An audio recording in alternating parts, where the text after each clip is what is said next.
Pakistan occupied Jammu Kashmir में इस वक्त जो सूरत हाल है वो लगता है कि पाकिस्तान के काबू से बाहर है। ये जो दहशतगर्दी है, इसके पीछे वर्दी है।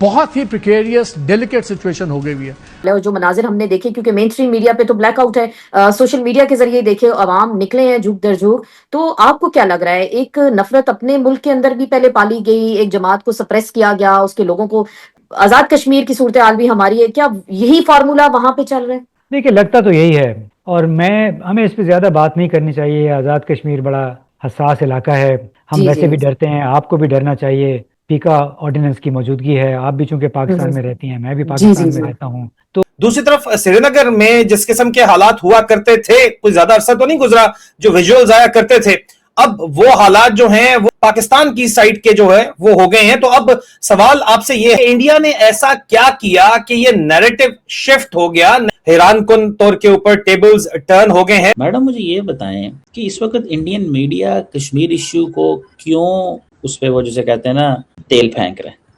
लेकिन ये जरूर है कि यहाँ पर सर गलत हुआ है, बल्कि वहाँ की तो ये तो खबर है सर कि रात के वक्त लाइट्स ऑफ कर दी गई और फिर स्ट्रेट फायर किया गया। वो हमसे कोई ढकी छुपी नहीं है, वो आम हालात लोगों के अंदर नजर आ रहे हैं। तो दोस्तों, इस समय पाकिस्तान और पाकिस्तानी मीडिया को टेस्ट योर ओन मेडिसिन का जो मुहावरा है वह बहुत जोरों शोरों से आगे आ रहा होगा, और उसकी वजह यह है कि अभी इस समय जो कुछ भी पीओके यानी पाकिस्तान ऑक्युपाइड कश्मीर में हो रहा है, जिसमें कश्मीरियों का अपने घरों से बाहर निकल के पाकिस्तानी सिक्योरिटी फोर्सेज और पाकिस्तानी आर्मी के ऊपर हमला, और जो दोनों तरफ से मारा मारी चल रही है, यही सब कुछ पाकिस्तान ने भारत के कश्मीर में न सिर्फ धर्म के नाम पे कश्मीरियों को उकसा करके, बल्कि उसी के साथ साथ पाकिस्तान से लगातार भारतीय कश्मीर में आतंकियों को भेज करके भारतीय कश्मीर में कई सालों तक उपद्रव मचाता रहा। जिसमें इंटरेस्टिंग बात यह है कि उसमें पीओके के लोगों ने भी पाकिस्तान की इस आतंकी हरकत में खूब पाकिस्तान का साथ दिया। भारत के खिलाफ आतंक फैलाने में न सिर्फ लोगों ने बल्कि पीओके का जमीन भी इस्तेमाल किया गया।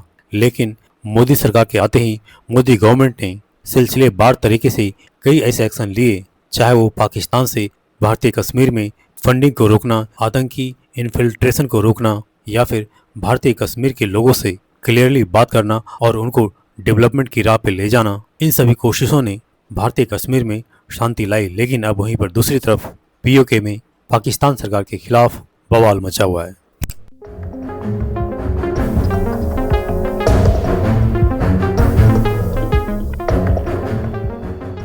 हैरान कुन तौर के ऊपर टेबल्स टर्न हो गए हैं। श्रीनगर से हमें मशहूर कश्मीरी स्कॉलर जुनैद कुरैशी ज्वाइन कर रहे हैं, हम उनको खुशामदीद कहेंगे। उस पार कश्मीर में उनसे पूछें कि क्या ख्यालात हैं कश्मीरियों के वैली के अंदर, और श्रीनगर में क्या हालात हैं और किस नजर से वो देखते हैं इस वक्त जो Pakistan administered Kashmir, so called Azad Jammu और कश्मीर के अंदर जो कुछ हो रहा है, जिस तरह के नारे लग रहे हैं फौजी साम्राज्य के खिलाफ।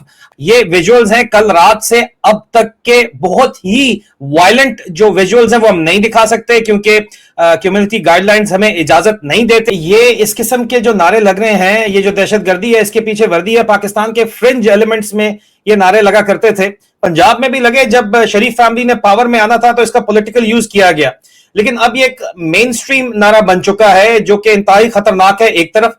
दूसरी तरफ श्रीनगर में जिस किस्म के हालात हुआ करते थे, कुछ ज्यादा अरसा तो नहीं गुजरा जो विजुअल्स आया करते थे, अब वो हालात जो हैं वो मुजफ्फराबाद के, रावलाकोट के, मतलब पाकिस्तान की साइड के जो है वो हो गए हैं। तो अब सवाल आपसे ये है कि मकबूजा कश्मीर कौन सा है, आपकी तरफ श्रीनगर में या हमारी तरफ मुजफ्फराबाद में?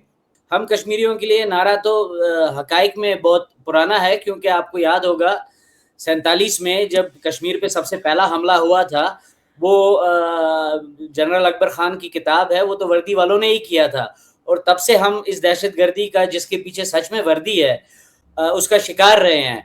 तो ये कश्मीर तो हमेशा से, मकबूजा कश्मीर तो सो कॉल्ड आज़ाद कश्मीर और गिलगित बल्तिस्तान ही रहा है, क्योंकि उधर पाकिस्तान का गैर कानूनी कब्जा है। यहाँ पर ये मकबूजा कश्मीर नहीं है। उसकी वजह यह है कि देखिए, जिस कश्मीर की हम बात करते हैं वो सारे का सारा जिसको हम erstwhile princely state of Jammu and Kashmir कहते हैं, اس کا الحاق ہمارے مہاراجا نے، جو ہمارا لیگل رولر تھا، اس نے وہ الحاق کیا ہندوستان کے ساتھ، اور وہ بھی تب کیا جب 47 میں یہاں پر پاکستان کی فوج آئی اور اس نے دہشت گردی کی، تو وہ مجبور ہو گیا الحاق کرنے پہ اپنے لوگ اپنے ریاست کو بچانے کے لیے. تو یہ پاکستان میں یہ نعرہ سو کوڈ آزاد کشمیر میں، مظفر آباد میں یہ نعرہ بڑا مشہور ہوا کہ جی مقبوضہ کشمیر اس طرف کا کشمیر ہے جہاں میں بیٹھا ہوں. لیکن اصلی حقائق اگر ہم دیکھیں گے تو مقبوضہ کشمیر وہی ہے جہاں پر آج لوگ آزادی مانگ رہے ہیں. آج دیکھیں، جب تک پی او کے لوگ مظفر آباد کو بیس کیمپ کی طرح استعمال کرتے تھے اور یہاں پر دہشت گرد بیچتے تھے، تب تک کوئی زیادہ مسائل ان کے نہیں تھے. جب آج بیس کیمپ کے لوگوں نے اپنے حقوق مانگنا شروع کر دیا تو آج آپ یہ دیکھیں گے پاکستانی اسٹیبلشمنٹ، پاکستانی ملٹری اور ISI آج ان کو بھی دہشت گردی کا الزام لگا رہی ہے. میں صرف اس چیز کے اوپر بات کرنا چاہتا ہوں کہ ہسٹری اپنی جگہ کے اوپر اس کو سائڈ پہ رکھتے ہیں، نیریٹو اور بیانیے کی بات کرتے ہیں. جو بیانیہ آج سے 4 سال پہلے تک بکتا تھا پوری دنیا کے اندر، تمام کشمیریوں کے اندر بھی، وہ تو یہی تھا جو میں نے آپ کو بتایا، اور وہ یہ تھا کہ ہندوستان ایک قابض فوج ہندوستان کی، اس نے کشمیر کے اوپر قبضہ کیا ہوا ہے، اور ہم نے جو ہے وہ کشمیر پاکستان کی شارگ ہے. شارگ نے جب بھی اپنے حقوق مانگے تو ظاہری بات ہے شارگ کو جو ہے وہ خود دبوچ لیا گیا. یہ تو نظر آ رہا ہے. لیکن یہ جو نیریٹو شفٹ ہوا ہے، اس پہ میرا سوال آپ سے یہ ہے کہ انڈیا نے ایسا کیا کیا کہ یہ نیریٹو شفٹ ہو گیا؟ ایسا کیا کیا انڈیا نے کہ یہ جو ہے وہ ٹیبلز ٹرن ہو گئے، یا ایسا کیا کیا پاکستان کے اندر، کیا ہوا کہ یہ ٹیبل ٹرن ہو گئے ہیں؟ دیکھیں، اس میں 2-3 چیزیں اگر ہم اس کو باریکی سے دیکھیں. ایک تو یہ ہے کہ انڈیا نے جو ڈپلومیٹکلی ان کو ننگا کرنے کی کوشش کی. دیکھیں، یہ کوئی ڈھکی چھپی بات تو ہے نہیں کہ سینکشنز لسٹ جو UN کی ہے اس میں سے کوئی 1200 لوگ پاکستان کے اندر مقیم ہیں. اس کے بعد یہ ہے کہ حافظ سعید پاکستان میں ہے، مسعود اظہر، یہ جو سارے سینکشنز ٹیرورسٹ ہیں. کچھ حد تک پاکستان نے اپنے پیر پہ خود کلاڑی ماری اسامہ بن لادن کو ملٹری اکیڈمی کے پڑوس میں ہی جگہ دے کے. دیکھیں، ایک اور چیز ہے کہ پاکستان کے جو عام لوگ ہیں، میں ان کو قصوروار اس میں نہیں ٹھہراتا، وہ بھی ہر نارمل انسان کی طرح وہ ایک عام سی زندگی، بچوں کی پڑھائی، اپنا گھر، کھانا پینا چاہتے ہیں. پاکستان کے جو اقتصادی حالات ہیں وہ بہت برے ہیں. آہستہ آہستہ آہستہ آہستہ لوگوں کو پاکستان میں بھی یہ سمجھ آ رہی ہے کہ ہمیں اقتصادی طور پہ دبایا جا رہا ہے، اور ہمارے جو وسائل ہیں وہ آرمی استعمال کر رہی ہے اپنی دشمنی جو ہندوستان کے ساتھ نبھانے کے لیے. کیونکہ آرمی کے جو وجود ہے وہ تبھی برقرار رہ سکتا ہے جب آپ کے پڑوس میں اتنا بڑا دشمن ہو جس کو آپ نے دشمن بنایا ہے، آؤٹ آف دا وے جا کے بنایا ہے. عاصم منیر صاحب، آپ نے اب دیکھا عاصم منیر کی جو لینگویج بھی ہے، عاصم منیر کے جو طور طریقے بھی ہیں، وہ بہت مطلب فنڈامنٹل ریڈیکل ٹائپ مطلب جنرل ہیں.